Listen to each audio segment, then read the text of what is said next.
1948 সালের সেপ্টেম্বর মাস, মাত্র 108 ঘন্টার সামরিক অভিযান অপারেশন পোলো এবং রাতারাতি ভারত ইউনিয়নে বিলীন হয়ে যাওয়া 80,000 বর্গ মাইলের এক স্বাধীন হায়দ্রাবাদ রাজ্য। ইতিহাসবিদদের আনুমানিক হিসাব অনুযায়ী সেই সংক্ষিপ্ত রাজনৈতিক অভিযানেই প্রাণ হারিয়েছিল 27 থেকে 40,000 সাধারণ নাগরিক।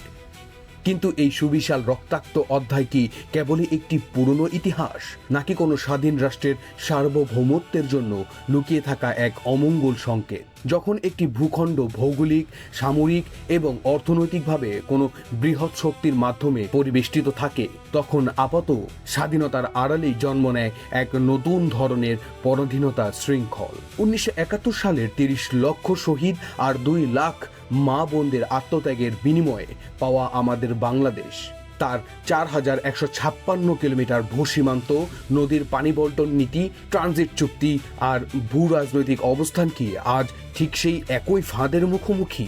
41টি অভিন্ন নদীর প্রভাব আটকে রেখে আর সীমান্তে বছরের পর বছর শত শত প্রাণ ঝরিয়ে একটি রাষ্ট্র কি নিঃশব্দে হেঁটে যাচ্ছে হায়দ্রাবাদের সেই ট্র্যাজেডির দিকে?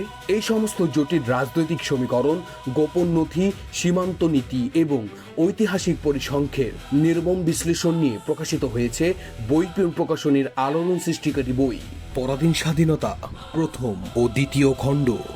বইটি অর্ডার করতে এখনই ভিজিট করুন www.boipion.com অথবা স্ক্রিনে দেওয়া নাম্বারে সরাসরি কল করুন।